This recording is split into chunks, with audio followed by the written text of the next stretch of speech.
Y is Rishabh Pant hiding? Rishabh Pant आखिर छुपे छुपे क्यों फिर रहे हैं? ये सवाल हर जगह चल रहा है कि यार आज ये उम्मीद नहीं थी। आज आप घर पर खेल रहे थे।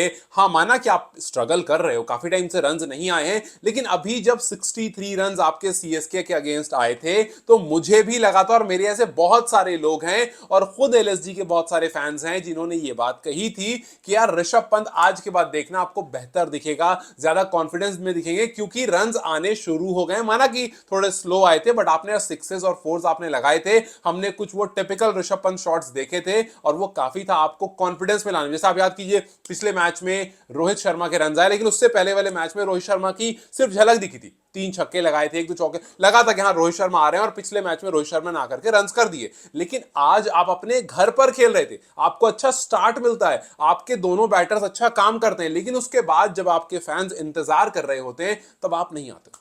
यार प्रॉब्लम ये नहीं है कि ऋषभ पंत जो है उनकी फॉर्म खराब चल रही है, बिकॉज हर टीम में आप निकाल लो, आपको एक ना एक प्लेयर ऐसा दिख जाएगा जिसकी फॉर्म अच्छी नहीं चल रही होगी। लेकिन अगर वो प्लेयर वो होगा जिस पर आपके ओनर ने सबसे ज्यादा भरोसा करा होगा।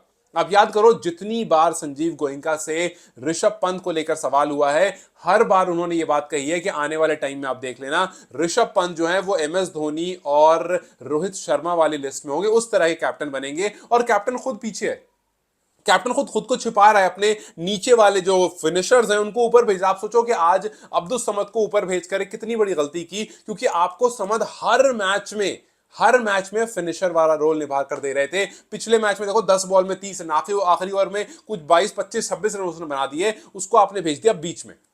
उसका वहां वो जगह ही नहीं है, उसका वो काम ही नहीं है, वो अकबका कर आउट हो गया, क्योंकि भाई उसका वो काम नहीं है वहां पर, वो आपका काम था, आपको एक अच्छा स्टार्ट मिला था। आज अगर निकोलस पुरन चल जाते हैं ना, कोई इस बारे में बात नहीं करता, बिकॉज निकोलस पुरन चल जाते, ठीक ठाक वो अपना 8 7 8 ओवर खेल लेते, ठीक ठाक रन मार देते, फिर ऋषभ आकर के थोड़े बहुत उसमें ऐड कर देते, बट वो सब कुछ हुआ नहीं। आप सोचो यार, ऑपोजिशन सामने वाला जो कप्तान है अक्षर पटेल, वो पहली बॉल आकर फेंक रहा है, वो नई बॉल से गेंदबाजी कर रहा है कि एलएसजी के दोनों ओपनर्स जो है ना वो पेसर को अच्छा खेलते हैं, पेसर को खूब धुनते हैं। आज थोड़ा चेंज करो, आज मैं लीड लूंगा आगे से। रिस्क था कि भैया रन पिटा सकते हैं, लेकिन कोई बात नहीं, मैं आगे से आगे गेंदबाजी करूंगा। सोचो आप उनके घर, आप अपने घर पर खेल रहे हो, वो आपके घर पर आकर खेल रहे हैं, लेकिन वो लीड कर रहे हैं फ्रंट से, और आप जो हो वो फिलहाल बैकफुट पर। मतलब ये साफ साफ दर्शाता है कि ऋषभ पंत को अपनी बैटिंग पर कॉन्फिडेंस नहीं है, वो काफी अंडर कॉन्फिडेंट हो गए हैं। भाई ये मूवमेंट्स होते हैं जब आप आ करके अपने फैंस के लिए, अपनी टीम के लिए, अपने फ्रेंचाइज, अपने ओनर्स के लिए आ करके वो भरोसा दिलाते हो कि भाई मैं हूं, I take care of it. आप आगे जाते हो, लीड लेते हो, रन नहीं आते हैं। किसी ने आज तक, कोई ऐसा प्लेयर नहीं, इसका फॉर्म खराब नहीं हुआ, और सबके बारे में एक ही बात कही गई है कि भाई ये एक्स्ट्रा टैलेंट है, आपको दिखेगा, थोड़ा टाइम लगेगा, रन अगर आने शुरू हो जाएंगे देन आपको वो दिखने लगेगा, लेकिन जब वो आएगा ही नहीं तो दिखेगा कहां से? आखिरी 2 बॉल के लिए आए, सिचुएशन क्रिएट हो गई ना, आप छुप तो नहीं पाए, बच तो नहीं पाए, आखिरी 2 बॉल के लिए आपको आना पड़ा। आप देखो वहां भी रन नहीं हुए आपसे, आपने 2 बॉल खेली, दूसरी बॉल पर आप बोल्ड होकर चले गए। कोई आप 2 बॉल में कोई क्या ही करता वहां पर, कोई क्या ही सवाल उठाएगा। लेकिन आपको जहां पर एग्जैक्टली आना, मतलब I really want to know your thoughts कि आपको क्या लगता है, क्या वाकई इस टाइम पर ऋषभ पंत इतना अंडर कॉन्फिडेंट हो गए हैं कि उनको अपनी बैटिंग पर, भाई अगर कप्तान को अपनी बैटिंग पर भरोसा नहीं हो रहा है तो फिर, और वो भी तब जब आपको अच्छा स्टार्ट मिला। You have a very good team, LSD is a very strong team, बहुत अच्छी टीम है, टॉप 3 तो खैर नेक्स्ट लेवल उनका बहुत अच्छा है। उसके बाद ऋषभ पंत की अगर टर्न आती है, वहां पर आकर के एक लीथल अटैक बन सकता है, बट आप पीछे अगर हट रहे हो, देयर इज नो पॉइंट। आपकी पहली विकेट गिरती है 87 रन पर, 10 ओवर में 9.6 पर आपकी पहली विकेट गिरती है, 87 रन पर। आप इत्मीनान से आकर के उसको बहुत अच्छा बना सकते थे, बट ठीक है, पूरन आए, पूरन नहीं चले तो उसके बाद आपको तो आना था ना। आपने उसके बाद भेज दिया भाई उन प्लेयर्स को जिनका काम है खत्म करना। हो सकता है कुछ लोग ये बोल देंगे भाई पिच जो है ना वो ना स्लोअर साइड थी, इस वजह से ऋषभ पंत नहीं आए, क्योंकि पंत का वो गेम नहीं है रियली। मतलब ऋषभ पंत जो टीम के कैप्टन है, वो सिर्फ क्या अपनी जहां पर पाटा पिच होगी वहीं पर आकर खेल पाएंगे, या फिर जहां पर सिचुएशन चेंज होगी वहां पर भी आकर के, ठीक है आप गेम थोड़ा अलग खेलते भाई, आज शायद ही कोई होगा जो बहुत तेजी से मारेगा, पूरन उरन बहुत तेजी से मार देते, लेकिन सबको पता है pitch on a slower side है, तो आप ऑन अ स्लोअर साइड ही खेलोगे। तो आप आज थोड़ा सा अगर रुक कर भी खेलते, थोड़ा स्ट्रगल भी करते, कोई सवाल नहीं उठाता आपसे। हाँ ये होता कि यार फॉर्म में नहीं है, नहीं चल पाए, नहीं चल रहे हैं, लेकिन आप अगर आ रहे हो तो एटलीस्ट आप आ तो रहे, यू आर ट्राइंग, बट यहां पर यू नॉट इवन ट्राइंग। आपने अब्दुल समद को भेज दिया, आपने मिलर को भेज दिया, आपने बडोनी को देखो लास्ट में भाई लगभग 170 180 के स्ट्राइक रेट से रन करके गया है। भाई वो बंदा भी तो रन कर रहा है ना, ही ऑल्सो ट्राइड, 3 चौके लगाए उसने, फिर उसने भी कुछ शॉट खेलने की कोशिश करी, क्लीन बोल्ड हो गया, बट ही ट्राइड।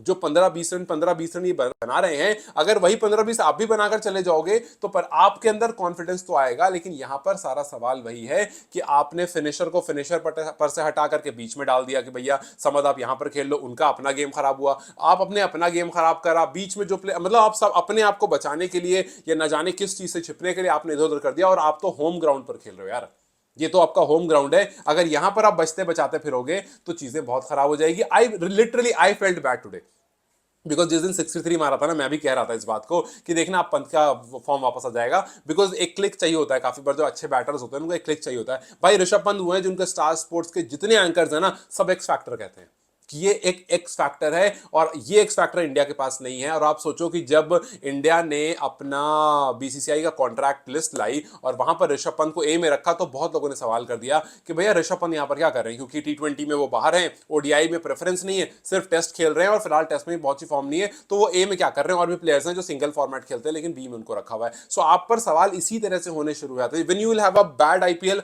आप वैसे भी आगे टी20 वर्ल्ड कप के लिए प्रेफर्ड नहीं होगे।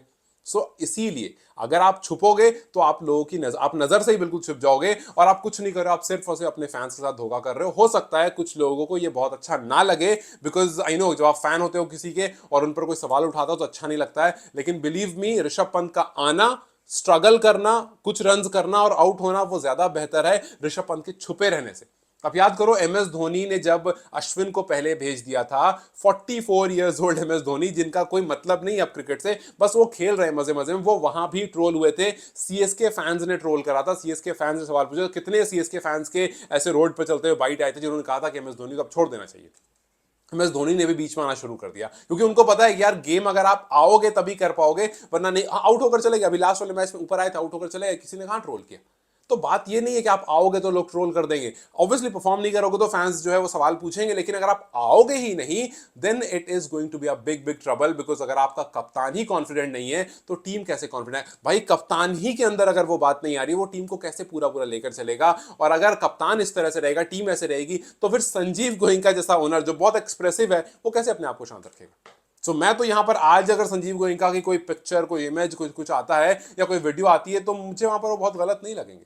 खैर, ऋषभ पंत का ना आना आपको कैसा लगता है? डू यू थिंक के जो ऋषभ के रीसेंट रन्स हैं, हालांकि रन्स भी माना मैंने नहीं भाई, डीसी के खिलाफ आपने दोनों मैच में डक किया, पिछले मैच में 6 बॉल पर 0 था, इस मैच में 2 बॉल पर 0 है। आपने सीएसके के खिलाफ रन्स किए हैं, उसके अलावा आप डबल डिजिट पर गए हो, जीटीए के खिलाफ 21 रन और एसआरएच के खिलाफ 15 रन, बाकी आप सब सिंगल डिजिट पर रहे हो। लेकिन एटलीस्ट आप आओगे, करोगे। एक दो मैच में आपने पहले भी ये काम किया जो आज आपने किया, लेकिन सारी कहानी यही है कि अगर ऋषभ पंत पीछे हटते रहेंगे तो जो उन पर भरोसा जताया गया है, 27 करोड़ वाला भरोसा, सब मिल करके लेने वाला भरोसा, वो भरोसा कुछ नहीं कर रहे, वो खराब कर रहे हैं। और या तो फिर ये हो सकती है कि भाई आईपीएल की कहानी रही है कि जो बहुत महंगा खिलाड़ी होता है वो उस पर्टिकुलर सीजन में बिल्कुल फ्लॉप चला जाता है। अगर वाकई ये वाला हिसाब किताब है तो ठीक है, ये पूरा सीजन ऐसे ही खत्म होने वाला है और ऋषभ पंत में भी अगले सीजन में चले। बट यस, अगर पीछे आएंगे, अगर अपने आप को छिपाते रहेंगे, भाई ऋषभ पंत तो यार जब आया था वो इसी फॉर्मेट का खिलाड़ी था, वो अटैकिंग प्लेयर है। आप ये भी नहीं कह सकते हो कि ऋषभ पंत जो है वो धीरे खेलने वाला प्लेयर है, तो उसलिए उसने अपने आप को रोका, उसने समत को भेजा, उसने बडोनी को भेजा, उसने मिलर को भेजा, बिकॉज वो अटैकिंग प्लेयर है। भाई ऋषभ पंत खुद अटैकिंग प्लेयर है, एक अटैकिंग प्लेयर अपने आप को रोक करके बाकी अटैकिंग प्लेयर को आगे भेज रहा है। इसको मेरी अंडरस्टैंडिंग में, खैर ये my brain is not braining at this moment, अगर मैं इनकी इस चीज को समझने की कोशिश कर रहा हूं। आप अगर कुछ आपको समझ में आ रहा है तो प्लीज मुझे कमेंट्स में बताएं, सो दैट मैं कह सकूं कि आज एक मैंने नई चीज सीखी। Till then you guys take care, I will see you very soon.